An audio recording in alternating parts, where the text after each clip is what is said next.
interview with Lieutenant Charles Feeley of the Newton Police Force. And she stepped between the mother and I. She took my free arm and her mother's free arm, and we walked back into the television cameras. Now, this doesn't seem too big to you, except that here's some policeman with a lot of ego that wanted to get on television. But I wanted to get on for one reason. All over this country, men that I had served in the Air Force with would see their friend Charlie Feeley with this beautiful young lady and this beautiful middle-aged lady. And I got letters from all over the country from former comrades, or comrades no longer associated, telling me that if anyone in Boston was going to walk with Tenley Albright, they knew it would be Charlie Feeley. And of course, that certainly built up my ego. And but then a little later on, the Cadillac people wanted her to sign for the use of the Cadillac, and also for the rights to use her pictures, and for that they would donate some cash. Well, the Albrights didn't need any cash, but if she signed it, she would now be a professional. I said, gentlemen, you either give the Cadillac or you don't. But she doesn't sign anything. I'll sign, or her mother can sign away for any injury, but she signs nothing. And I found out later from one of the amateur athletic association people that had she signed it, she would have been denied the right to be in the Olympics the following year. So I felt very good about it, but having been an amateur athlete previously, I knew that you can't sign for any kind of quid pro quo payment, whether it is a free ride or cash or what have you. The mere fact that you allow them to use your picture as an endorsement indicates there may be something under the table, so that both Dr. Albright and Mrs. Albright were very grateful, and as was Mayor Howard Whitmore of our community. And of course the JC says we supply all kinds of security, so that having a security man, they didn't hurt. Yet the Cadillac people were very sincere. They weren't trying to do anything but cover themselves in the event there was an accident. And incidentally, there was 20 minutes later. A non-Newton police car was leaving the group from the airport, and he stopped suddenly and created an accident. And no one was hurt. It was just bumper damage, but it could have been serious. What year did you become a cop for the Newton Police 1942. Force? And January 6th. did you always want to be a cop? Was that your lifelong dream? No, I didn't want to be a cop. My father had been a police officer before me. And I had grown up realizing it wasn't the best job in the world. But in 1941, it didn't take a brilliant person to realize that a war was coming, and it was going to be a big war. And having been a history buff, I knew that following World War II, there was a tremendous amount of unemployment. I had decided at that time that being a policeman was not for me. I didn't care to work nights. I didn't care. These were some of the regulations we had to live by. We would work nights, first of all. Secondly, when we were not working, if we even left town, we had to call the station and let them know we were going out of town. For example, under the old regulations, I would have to call the station and tell them that I was going to be with you here on St. Thomas More Drive, which is Boston. I'm only 50 feet from Newton, but I would have to let them know when I arrived here and when I left. Now that would be on my day off even, if I would be leaving Newton. And I figure, well, I've always been somewhat liberal in my thinking. I use that term liberal because you'd understand it better than any other. I didn't believe that my freedom should be inhibited by anyone, so as far as I was concerned, I had no desire to let everybody in creation know where I was going, everybody in creation meaning the police department. So I had no intention of taking a police job, but I was working, and I had been working as a salesman. I was a laundry salesman, a lumber salesman. I've been working, successfully working. I never lost a day from the time I started working, which was a month after my father died when I was 16. I never lost a day going from one job to another, and all of the jobs was involved in sales.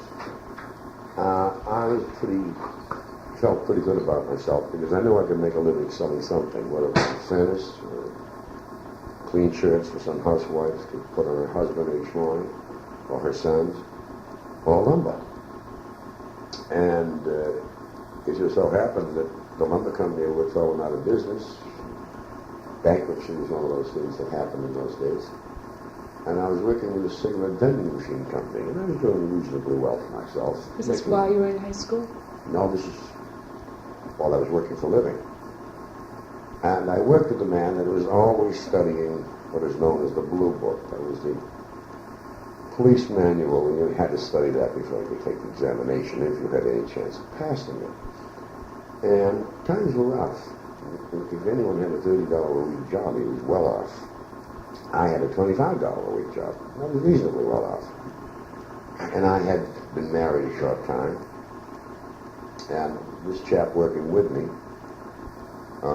knowing my father had been a police officer and I might know something about it, kept asking me questions. And I'd answer them to the best of my ability. And asked me if I was going to take the exam. I said, what the hell for? It's a crummy job. So he laughed. He was a bright man. He said, well, is it because it's a crummy job because you couldn't pass the exam? Well, now then, you don't say this to a young man with the pride that goes into the Feeley clan. I thought, what the hell, I can pass that examination. And he says, you know, there's enough left to be taken. I can still pass it. I didn't particularly care for the job. And so I made a mental note, I'll take it. All I have to do is pass it. In the meantime, Pearl Harbor came along. And the police department was going to be hiring 6 men to fill out their ranks on a temporary basis, pending the police entrance examination. My mother, who having been the wife of a police officer, now a widow of a police officer, bumped into the police chief, and in their conversation, he mentioned that he was hiring 6 men. And she asked if I would be considered. Well, I was the son of a police officer who passed away, and the nephew of another one of his police officers who had also passed away. Did they happen to pass away in the line of duty? No, neither one of them did. Although my uncle's case was as a result of a duty action. He didn't realize at the time he'd fallen, later developed it was an embolism resulting in the fall and arresting of a murderer incident. But we didn't know that at the time. But both had worked honorably, and so he felt that, you know, he put him up on the understanding, look, it's only a 3-month appointment. If he doesn't pass the examination, or if he doesn't pass it high enough, he must leave. So, again, I wasn't overly enthusiastic, but I knew my mother was living in another day, emotionally. I said, yeah, if you give me the job, I'll take it. Because I still had planned to take the examination to prove to the other chap I could pass it. And things got a little bit rougher because when I sat down to take the examination, I was one of 600 people and there was only 6 jobs open. And this may sound like a tremendous amount of ego, but I passed and ended up 4th. But I was later knocked down a little bit because I was so young. And none of the job experiences I had would give me any credit. For example, a bus driver got 2 full points credit because he had the responsibility for people on a bus. I appealed to civil service because I had been a lifeguard. I was responsible for a whole beach, but they claimed any experiences I had before 21 were not countable. Perfectly all right. I still got the job because after the physical examination, I still ended up 4th. And of course that boosted my ego, and I felt very, very badly. The man that studied so hard, that wanted the job so badly, finished way down in the 80s or 90s, and there just weren't that many jobs. He later got another civil service job, but he wanted it badly, and I didn't want it at all. But I went in and I served for a short while and took the Air Force entrance examination. I had left high school in my 10th year. And I knew that eventually they'd get around to drafting me. And I didn't want anybody to tell me what to do, so I decided I'd enlist. So I took what I thought was the best service and applied for it, which was the Air Force.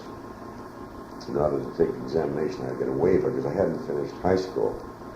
And they were looking for a minimum of 2 years of college. They had just dropped their entrance requirements from full degree to 2 years in college for the Air Force. So I took the examination. I did reasonably well and was placed on the reserve list for 6 months. So I served actually 1 full year as a police officer before the Army called me. And I went directly in the Army Air Force, which would have been February 22nd, 1942.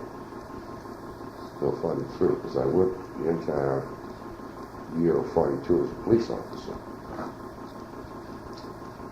And I served 3 years and 1 day, come out February 23, 45. I wanted to get out 1 day earlier so I could say I served exactly 3 years. But I had a narrow-minded discharge officer. He didn't want to give me that advantage over the rest of the world. So I had to wait 1 extra day. So I served 3 years and 1 day. But that was all Air Force service. And it was a good experience. They sent me to college. I got the equivalent of 2 years of college. Did you go to college right after No. you got out of the Air Force? Well, no, they sent me to college while I was in. Oh. See, when they called us up, they didn't have enough planes for all of us, so they decided to educate us further. So as a good Roman Catholic Irish kid from Newton, they sent me to Albright College in Reading, Pennsylvania, which was an Episcopal seminary, and which was an odd place for me to be. I've jokingly said I almost come out a minister. But actually, in 6 months, they had given us a telescope course, and I got the equivalent of 2 years of college for 6 months. It was intensive training and study. Because they felt that everybody in the Air Force could use more mathematics and more physics. And because if you didn't end up a flyer, you'd be involved in the logistic end of it. Well, I couldn't fly with a damn. I had too much respect for the law, evidently, in my years as a cop. I respected the law of gravity and the law of motion. And I developed an immediate problem. As a result, my coordination was a little lost. So they grounded me. And with my Boston accent, you've noticed that, I imagine. Most of you foreigners would. I ended up in ground school because, as the colonel said, you may not know anything or much. What little you know, you'll be able to teach because there's no one going to fall asleep on that crummy accent of yours. So I became a very successful teacher. That first year in as a policeman, do you have any memories of any specific events that happened that made you glad that you decided to be a policeman, or that you knew you would continue after you served your time in the Air Force? Yeah, I had one thing that was outstanding. It really had nothing to do with being a policeman, except that as a policeman I could say hello to anybody that had that odd-looking suit on. And overnight, putting the suit on, I looked very young. I was very young. But all of the older ladies would say hello to me first. And I had grown up in the shadow of a very well-known father, almost illustriousness in his own neighborhood. And now they're saying hello to me and calling me Mr. Feeley. No one had ever called me Mr. Feeley before. But I mentioned earlier I didn't have an automobile. So I was getting off the bus one morning after working all night long. And there at the bus stop was this older woman.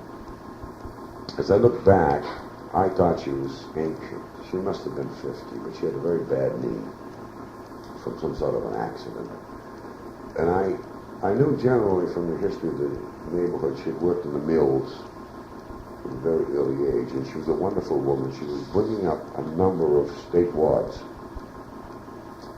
Her first name was Margaret. Now, as a police officer, I had the right to use first names.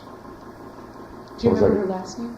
Yeah, but I don't want to mention it. Her family's still alive. Her collective family of wonderful children that she brought up.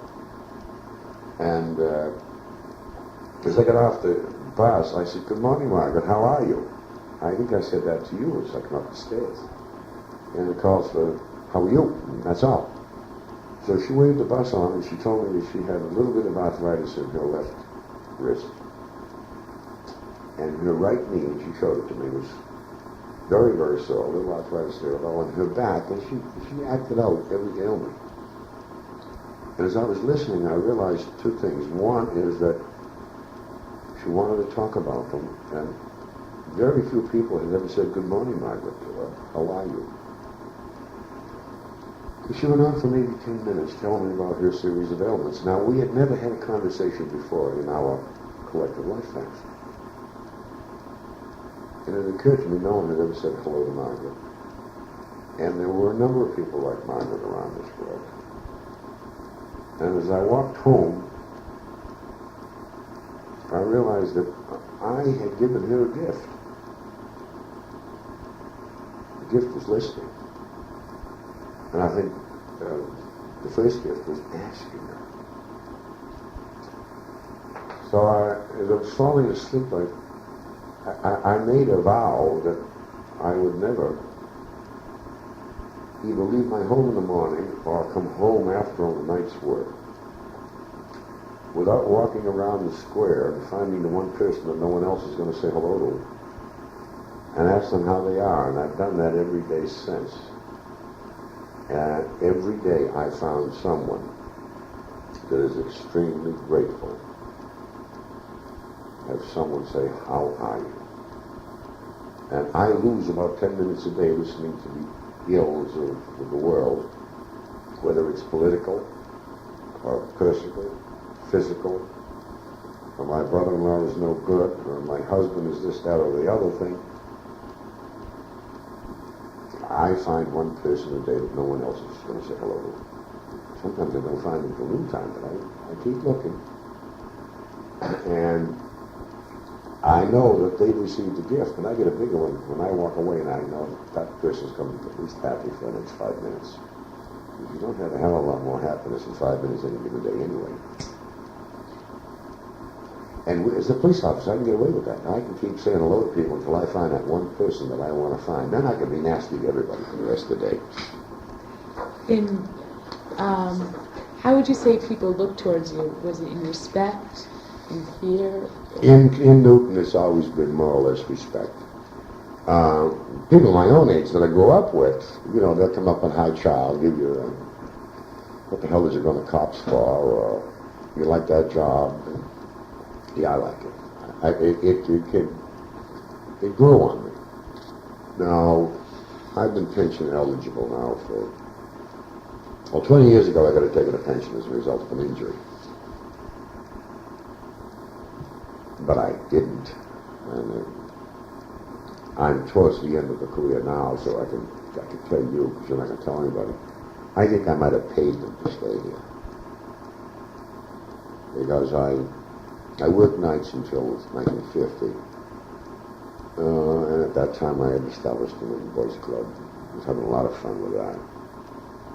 And in 1950, the then chief appointed me as safety officer, which is the type of work I'm doing now. It's community relations work. We taught safety and took care of juvenile complaints, and anything else that would come along, because this is a community that lived under 2.5 long before we had such a thing as 2.5.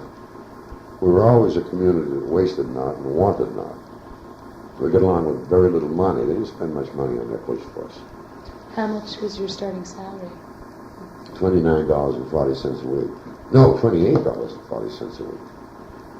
And after 3 months, I went to $29.40, got $1 a week raise. And they were saving money at the time because I was filling in for a police officer who had gone into the service. And I should have been appointed a military substitute. But that would cost the city $3 more a week, and they saved that money for a year. They never did make me a military substitute. And I was a little bit perturbed at the time, but I knew the chief, and I knew he was a cheapskate. Who was the chief back then? I'm glad I didn't say anything worse. His name was Michael T. Hughes. And he was a dear friend.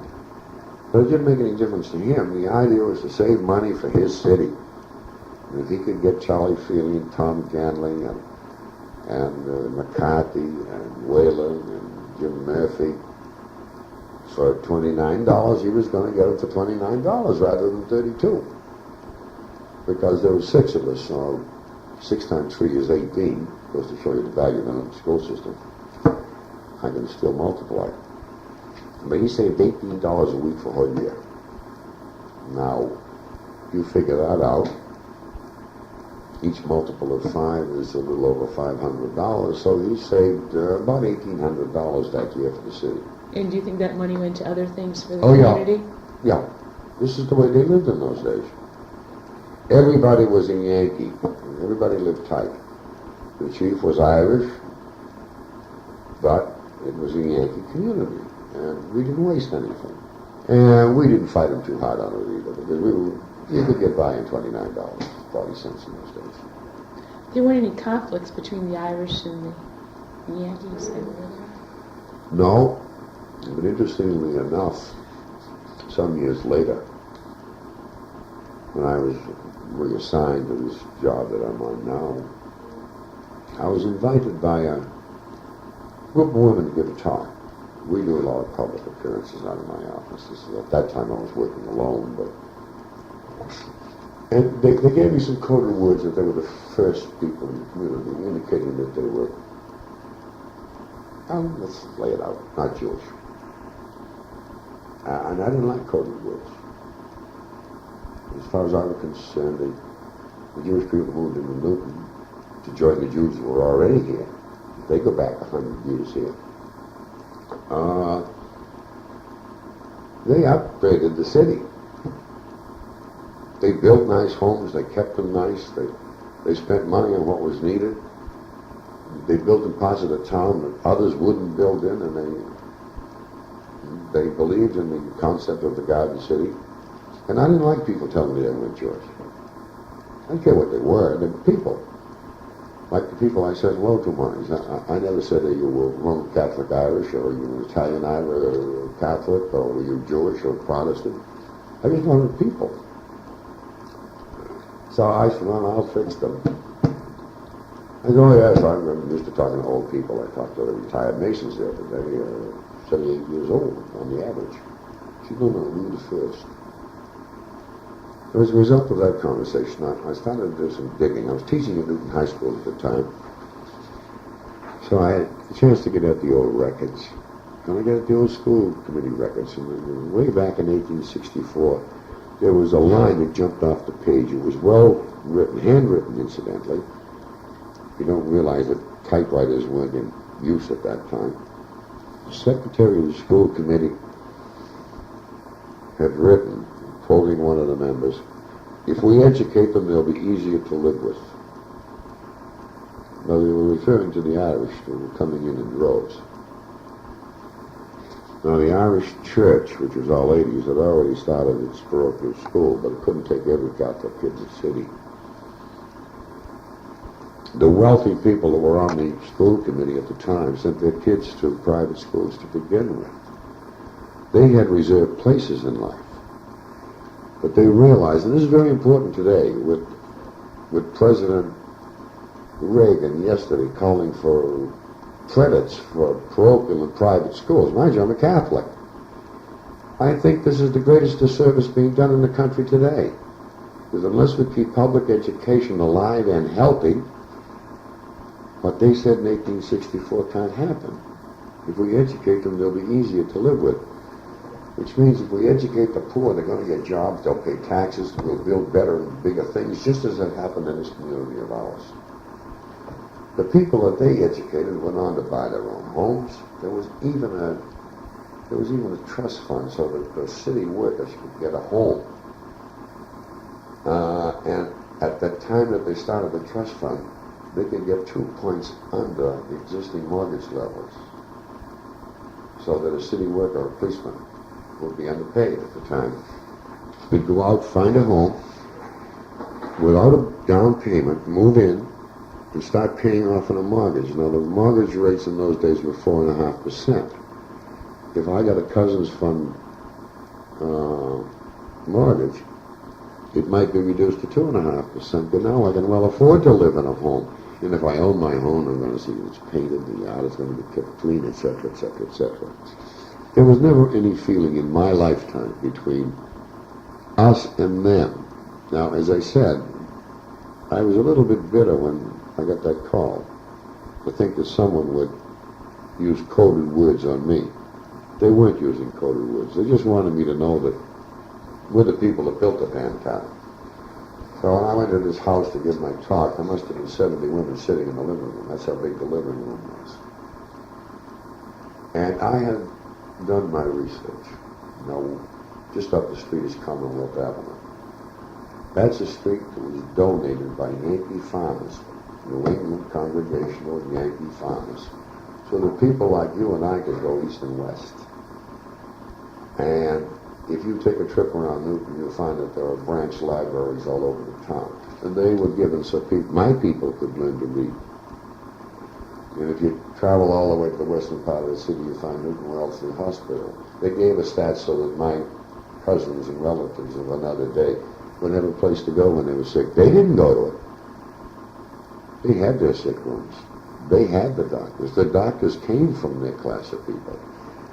And when you say the doctors practiced, they practiced in Newton Wellesley, Mass General, and places like that. And Dr. Paul Dudley White, Eisenhower's physician, told me once that there wasn't one person of substance on the list of patients at Mass General Hospital until 1920. People of substance didn't go to hospitals. They got sick and they died at home. And they had their operations, if needed, at home. Every home in West Newton Hill had its own sick room with a hospital bed in it.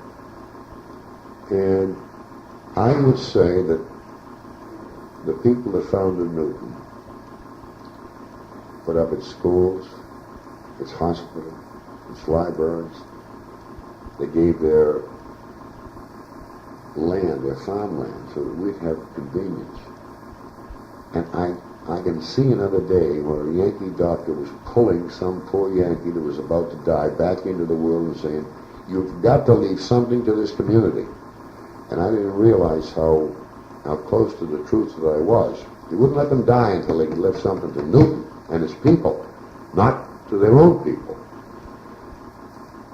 Shortly after I started teaching down at Newton High School, I dropped out of the American Legion because they were giving $100. Were you teaching and you were a policeman at the same time? At the same time, yeah. You were working nights and No, I was now working days.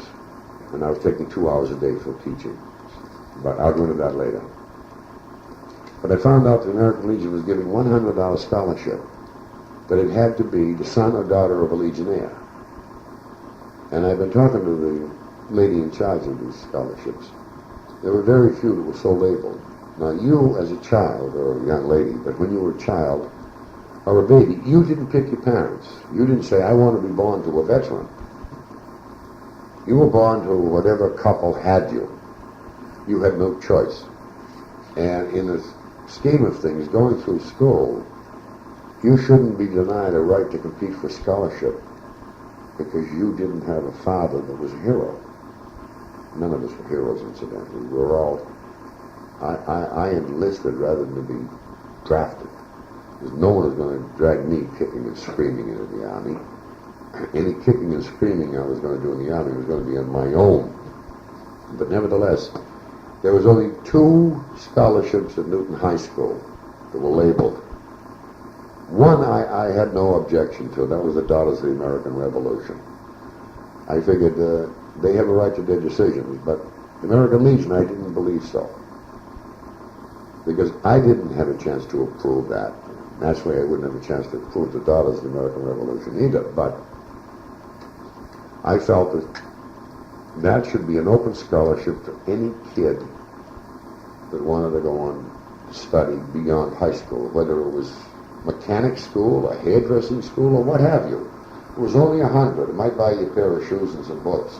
In those days it buy a lot more. But I did drop out for that reason, because I noticed all the old Yankee money that was in scholarships was for people who wanted to go on and gain an education. Gain one.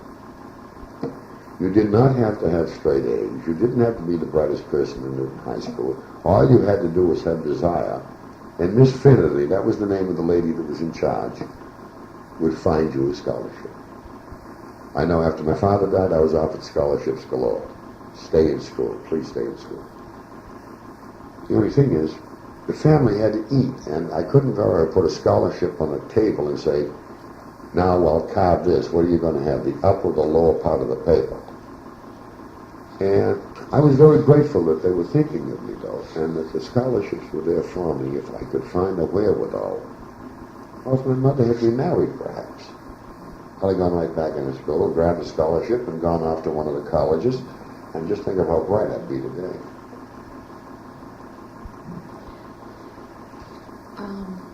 We still haven't got to the police force, have we? No, we haven't. I'm having a lot of fun. I know, me too. West Newton, you mentioned that it was their farmland or garden city? Yes, farmland. As a matter of fact. In 1942? No. There was some farmland left up there in 42. One of our police officers had a farm up there. It was family land. He was an Italian. And the Italians were very much in love with land. Now, you're Italian yourself. I imagine you have a grandfather that must have had a garden. And if there's anything like the Italians that I know and love in this town, wherever there was a piece of land that had good soil, they bought it up, not to build a house, to have a garden. And God rest his soul, John Humana used to plant a garden every spring, more than he could ever use. He never sold it, gave it all away. But it was a real truck farm, like 200 tomato plants. How could John and his 4 children eat 200, the food of 200 tomato plants? Everybody in the street had tomatoes, though. And my grandfather had a farm up there on either side of Derby Road, which was at one time called Feeley Lane. But he was a crummy, terrible man. He wouldn't allow them to name it Feeley Lane officially. And, matter of fact, when they built St. Bernard's, gave him a window. So all of the parishioners had to dig in and get money to build the church. You probably experienced that at home. And when the pastor said, Mr. Feeley, I think you should give him a window. You're a man of substance. He said, Pastor, I gave you a window because I wanted to give you a window. I had no intention of going to your church. I just wanted the ability to look in. That was my great-great-grandfather. Now, keeping that in mind, you've got to realize that some of the Feeleys weren't as nice as they should have been. So, well, in 1942, what was the area like around the police station? Oh, right around the police station was a blue-collar area. This was at the foot of West Newton Hill, which is a very, very rich, beautifully built mansions and estates. And they had to have coachmen. They had to have maids. They had to have gardeners. And they always had rooms for the help in the mansion. But as the Irish maids came here, they didn't come here just to work. They came here to get married. They wanted families. They came to West Newton to work in those houses like you came to Boston College for an education. They'd work just long enough to pay off their passage and perhaps find a coachman or a bricklayer or some other person that they would meet on their one day off a month and get married. Well, now then, they didn't want to be living upstairs in the top floor of a mansion. They wanted their own home. So at the foot of the hill, north of Washington Street, there were a lot of low-cost housing. Tenements is what they called them in those days. And this is where the workers moved. Now then, when the Irish started getting a little bit uppity about working for them, they imported blacks from the south. We had a black district up there. In those days, it was called the Colored Village. And that was pretty much put out of business when the toll road came through, although they're still there, and they go back prior to the Civil War even. And they too were the coachmen, the maids, and they too left the mansions and took up these small houses. Some of them built their own, others rented. And the Irish landlords, like that great-great-great-grandfather of mine, he built the things and would rent them. They'd be renting from $10, $12 a month. But he was making $4 a month on them, so that's 30% investment return, so it was good. Because you must realize prior to 1914 in the First World War, we could hire someone your age in one of the mills for a $5 bill and a $2 bill, or $7 a week. New England was known for its $2 bills because everybody worked for either $7 a week or $12 a week. The bosses worked for 17, and the owners pulled out 22. But they got away from there was no indentured servitude or servants. A lot of the maids, whether they're black or white Irish girls, were their passage or their train fare was paid by the people that came to work for them. And once they worked it off, now they could look around, get themselves married, have their own families. They maintained friendships. Not socially, but friendships. But around the police station, this is what we had as the working class group. And some of them were pretty well off financially. They too realized that if you buy a two-family house, the people on the other side of this duplex will be paying the bank charges. And if you buy a second house, that's profit. We had a lot of Irish and Italian landlords that pyramided their real estate holdings. And but for the most part, north of the police station itself, which was built in 1927, it was mostly working class families. And from them came a lot of young people who went on to college and now look down on the working class.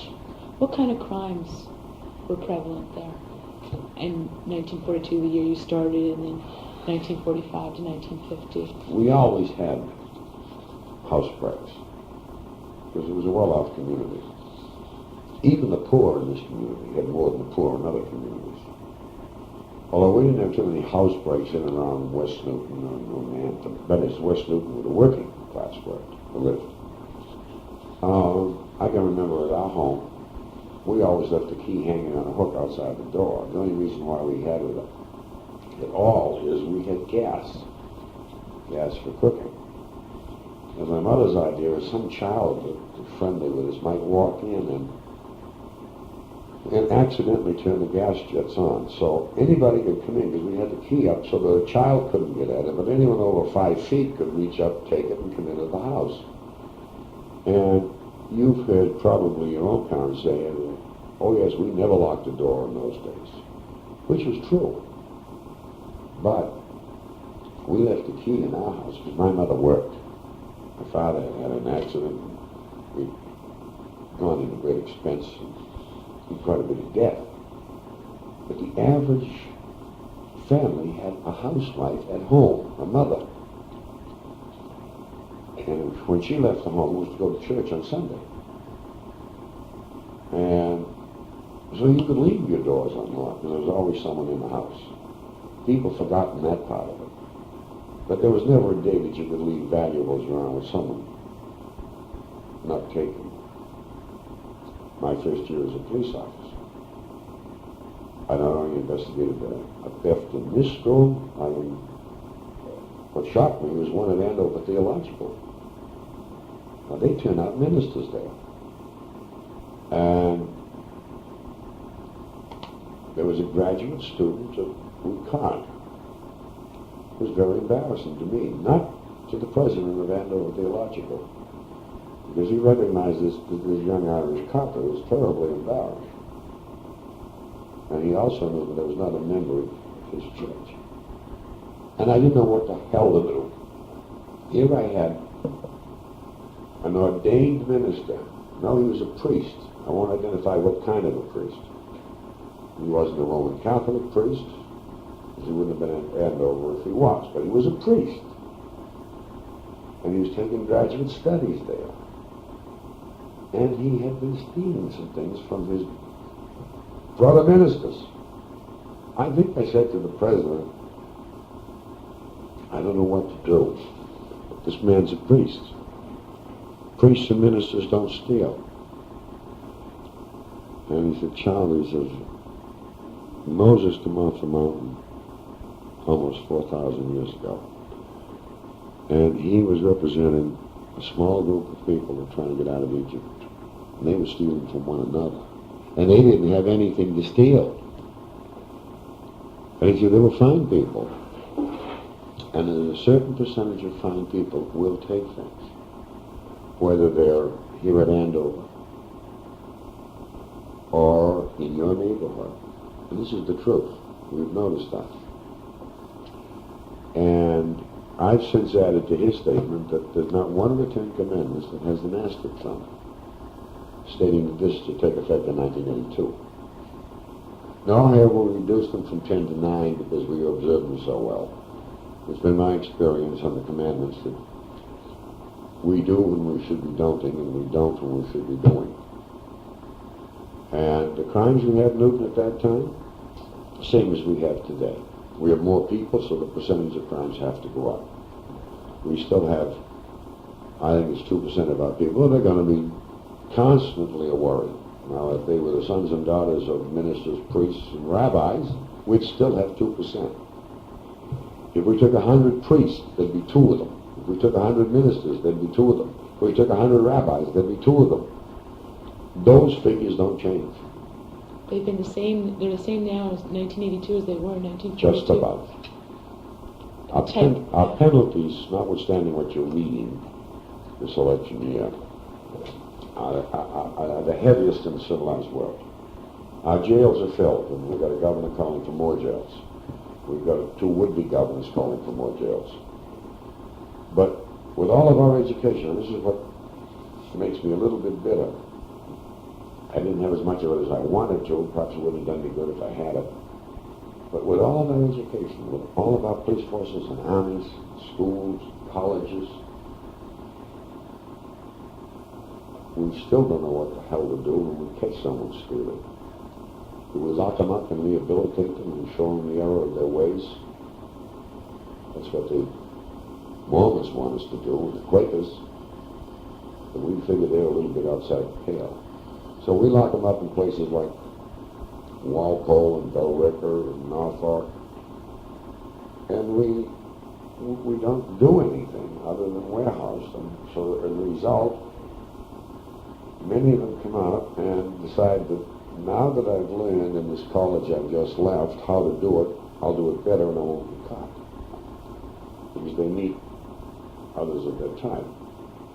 We started experiments a few years back of college education for prisoners. It became too difficult for them. The guards objected to the prisoners being smarter than themselves. Our senators and representatives objected to them leaving and coming to places like Boston College, because every now and then we find someone who come to Boston College and take advantage of the situation. So that we haven't advanced so much, but the crimes are still the same. Breaking and entering, motor vehicle theft. We're having an increase temporarily, I believe, in handbag snatching. Crimes against a person have always been there. Were there any violent crimes in the area? Sure. We had 1942. in those days.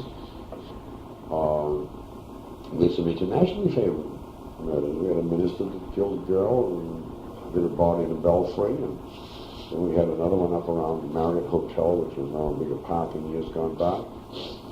And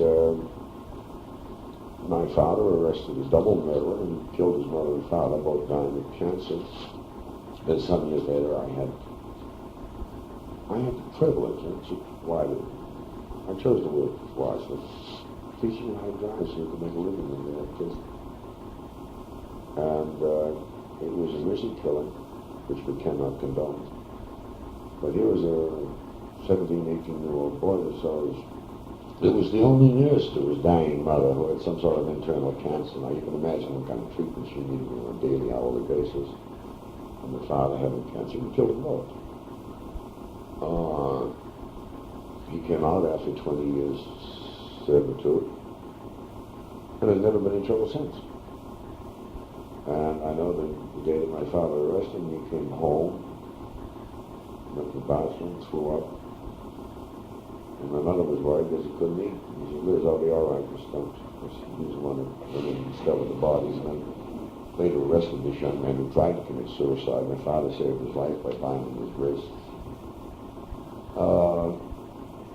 But I think he was looking at that boy. He might have seen me, because I was only 3 or 4 years younger. And had to arrest him. He knew he was prison. And 20 years later, one of his college or high school chums who then become a lawyer called me, and that's what I was doing in high school. I was teaching driving, safety general. When I teach this young man, I said, sure, why not? And he told me the name, and I said, yeah, but I'll do it without fee. Because I think I owe my father this one. And this young man who had been an outstanding football player and a basketball player, athlete gentleman, when I told him there'd be no fee, he said, he talked out the side of his mouth, as prisoners did in those days. I said, I'll tell you when we get through, not tell. But there'll be no fee. So then I told him the story, and he said, well, I have money. And I should pay you what you do. I said, no, I owe this one to my father. He was sick. He didn't want to arrest you. He didn't believe you should go to prison.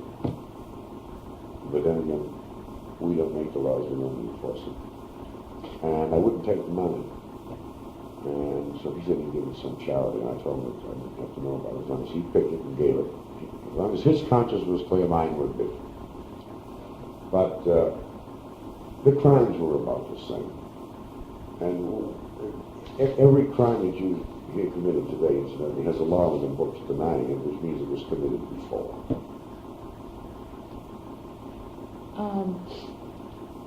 How about children?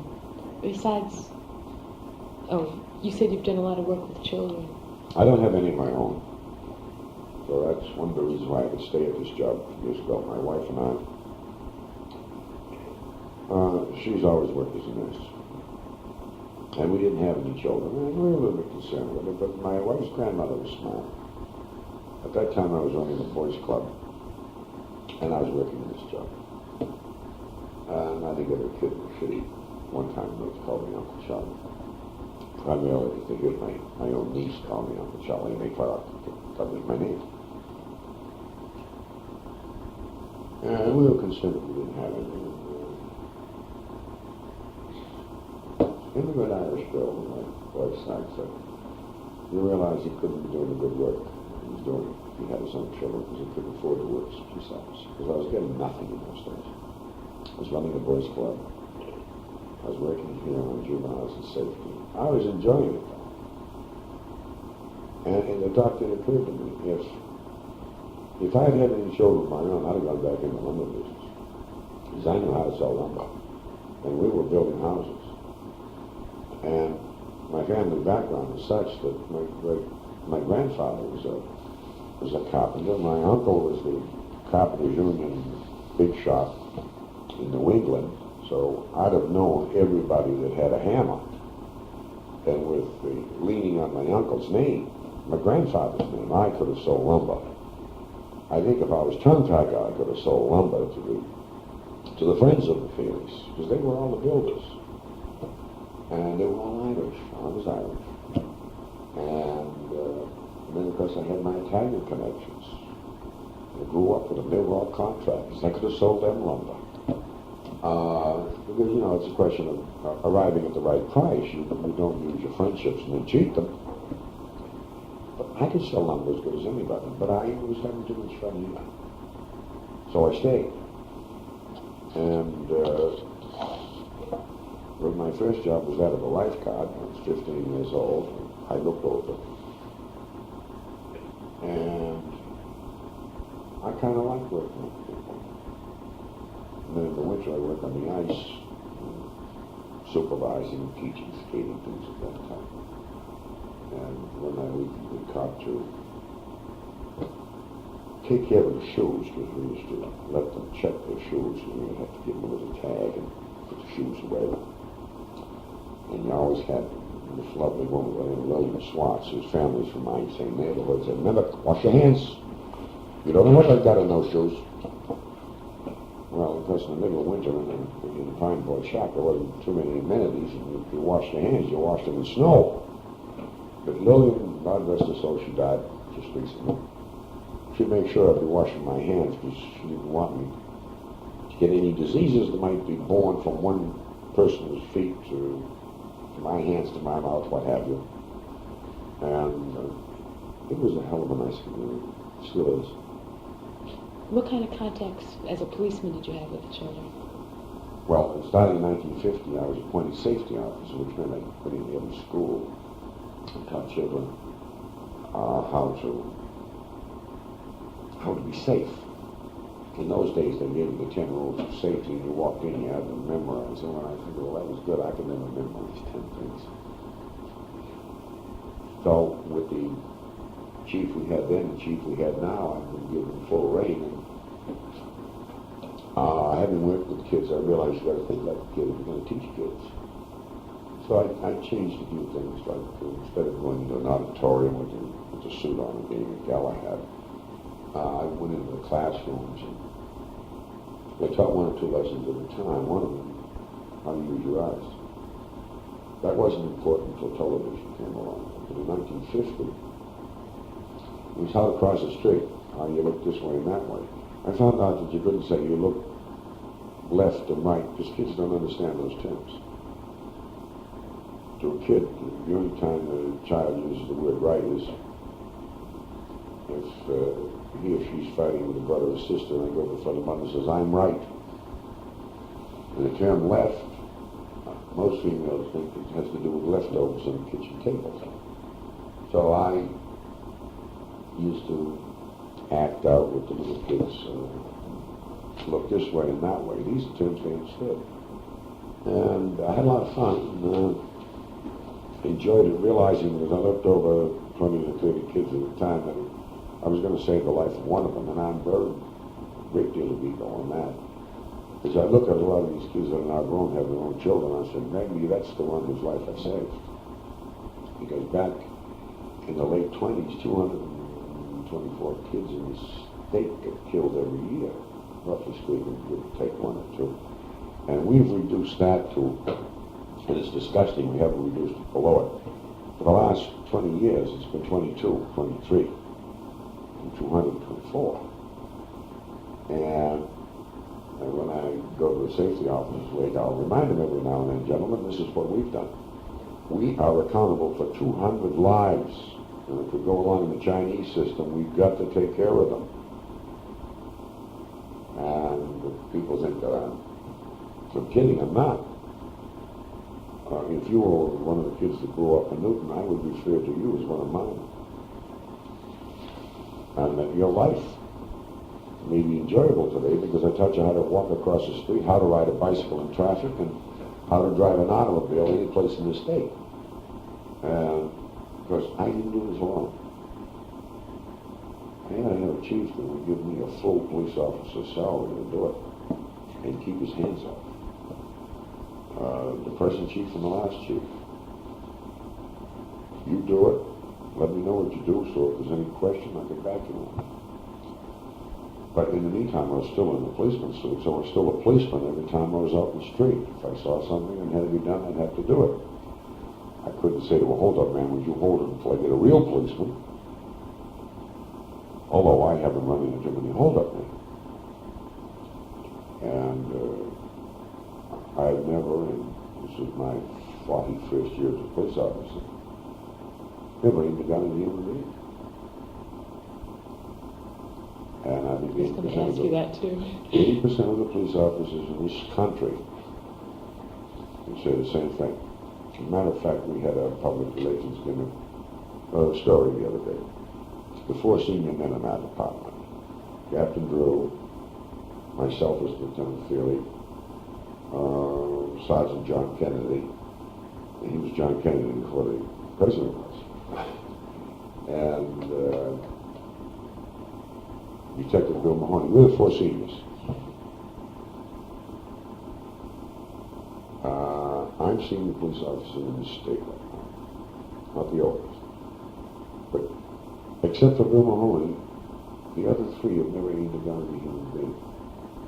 Bill fired at one, a warning shot, and the man dropped his gun and gave up. Have they all been on the police force as long as you have? No, I had the longest length of time, but did they start back in the 35 40s too? is the youngest, or the least number of years. And we all came from the same neighborhood. That's why we wrote the article. And, but most of us don't have to use our guns that often. You watch Adam 12 or you'll watch Hill Street Blues. Those are total fantasies. Even the police officers I've ever met. New York City I'm talking about, not the state that you come from. There's a great percentage of those police officers, notwithstanding what you hear about New York City, who never pulled a gun out of a holster. Amazing. The only thing is that television sometimes creates more violence than it solves. But Hill Street Blues is an abomination. I mean, there's a police department in the country that looks or acts like that. I have no great affinity for SWAT teams, but the SWAT teams that I know of are very macho, but nothing like that thing that you see in Hill Street Blues. They're complete idiots. Well, because I will say throughout the country, the police chiefs don't hire idiots. Macho, yes. Idiots, no. There's been a trend where people are trying to get away from the area where they work. They live in another area. Living in this community where you work, has that affected your work? Living so close? No. Do you feel any more pride? No, I think I had some training for that. When I was working with the Recreation Department, now this was back in 1937, I had a young cousin, the son of my Uncle Frank, who was a police officer that died. He was quite athletic. And at the end of the playground year, we always have these competitions. And as a member of the staff, I had to be a judge. So when they arrived at the playground, somebody said, "You're in a real spot. Your cousin Frank is here. Suppose he wins." I said, "Suppose he does. Can you give him one of the blue ribbons?" Yes, of course. Suppose it's a tie. I said, "That's a good question." But I had to make up my mind. Knowing me is not going to hurt anybody. If it was a tie, there'd be two blue ribbons. But if Frank won by a nose, he'd get the ribbon. It may not be popular, because that's a judgment call. And you've incorporated this in your work? And I had to make a decision, because the first night I worked, they put me in Newton Corner without any training, because my uncle had worked there. You'll know what to do. Newton Corner was adjacent to my home neighborhood, and I knew everybody down there. You had no police training before that? None. There's a gun, there's a club, there's a book, there's a pencil, and a wise lieutenant by the name of Mahoney, who was the father of that man I was just telling you about. He said, when you pull a gun out of your holster, make sure you kill someone. Be prepared to do that. Otherwise, don't pull it. That's the only thing that's for killing. If you take your club out and you use it on someone, I want a complete report. You have no reason to use it whatsoever. Very good with dogs, and it's very good when the call boxes are frozen. When you arrest someone, you better know what you were arresting them for. He went on with a few more words, and he actually outlined Miranda. Don't arrest any innocent people. Now then, I went down and I worked from midnight to morning in a place that had 5 all-night restaurants. Life was altogether different. No one went to bed before 1 o'clock in the morning in those days. There was no 11 o'clock, and we used to send everyone to bed. If you went to the theater in town, for example, you'd have to come up to the corner and have a cup of coffee at the Waldorf or one of the other 4 restaurants. if you were a college girl here, you get permission to stop off down there. And you would be allowed to go back into the college dormitories late. Years ago, you would not want to go to college. You know, they had deadlines all over the place. If you were 5 minutes late or 2 minutes late, you were grounded for the next weekend. I think I'm going on a little bit too long here. I'm not getting what you want, are you? Oh, yeah. Well, about the police work. We'd have 100 people on the sidewalks until 3 o'clock in the morning when I first year as a police officer. And they'd be walking to and from, but maybe going home, maybe going down for coffee. And you could walk into the Waldorf, and there'd always be 50 or 60 people sitting at the tables down there, and maybe 6 or 7 waiting for service, or waiting for their eggs to be cooked. There's nothing to see a person eating 2 eggs and some pork chops and fried potatoes at 2 o'clock in the morning. You wonder what their digestive systems were like. I could never eat that way, but I always admire people who could.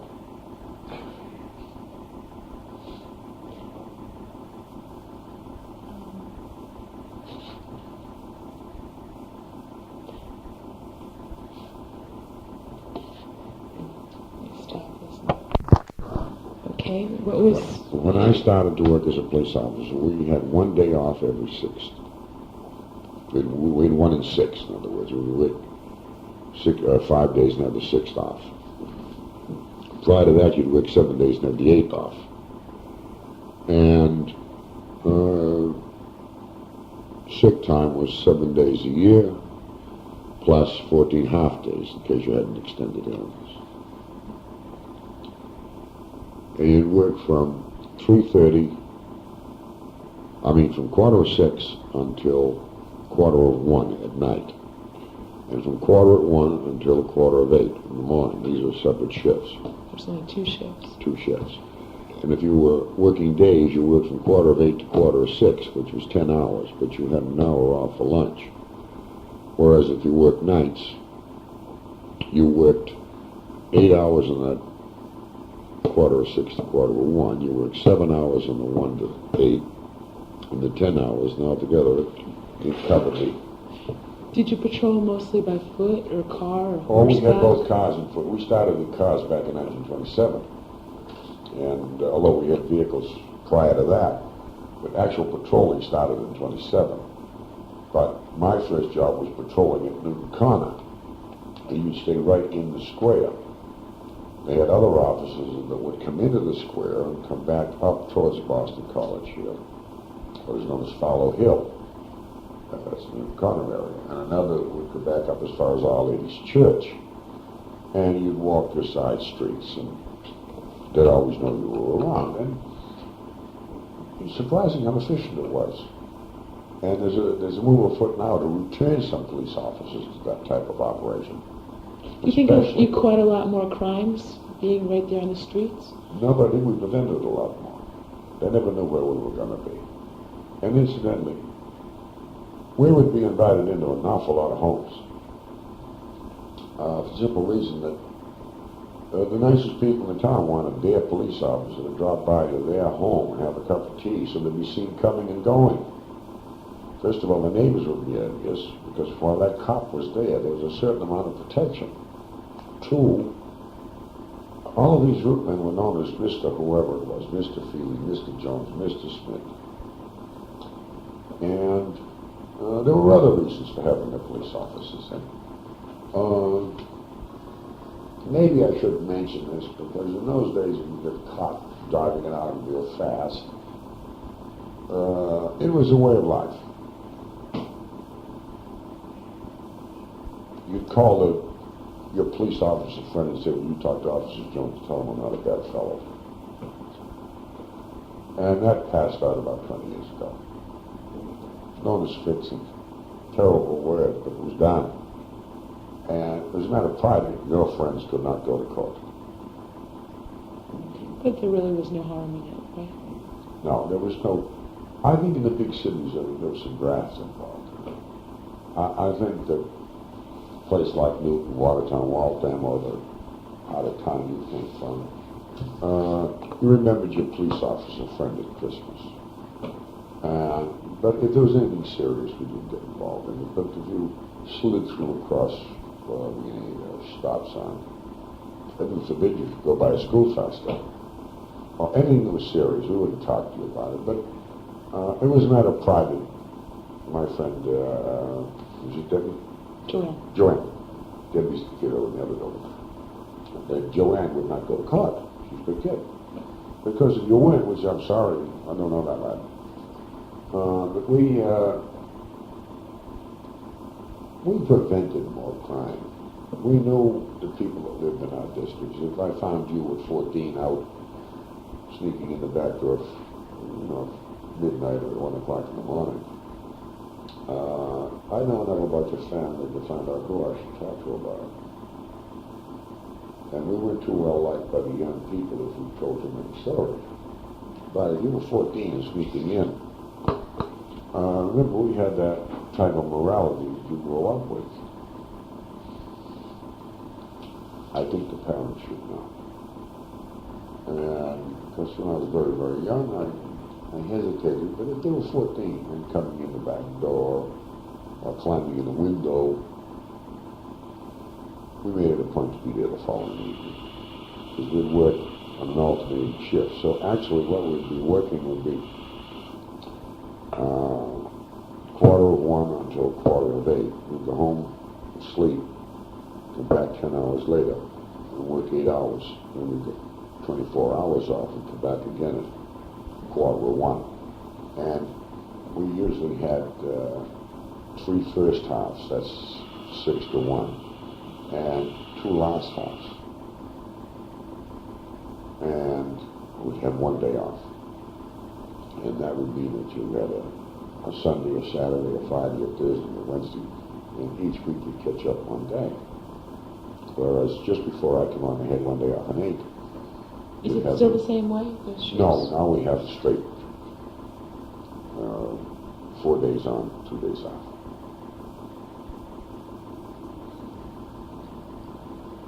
Would you still do the same thing today if you saw kids out at late? Would you? Is it? Yeah. There's still that community. I worked with kids so long. I'll talk to the kid first. What the hell's going on? Why? And I might nose around, and I have enough friends in the youth community to find out that, let's say, Joanne is going a little soft. The kids are very, very Christian these days. They're very protective of one another, but if they thought that you were going off the deep end with an older young man, for example, and I asked questions about it, they wouldn't tell me outright, but their evasive answers would give me the answers I needed. And at the height of our drug agony, for example, I'd walk into a house, tell them I had no right there. All I've got's a room.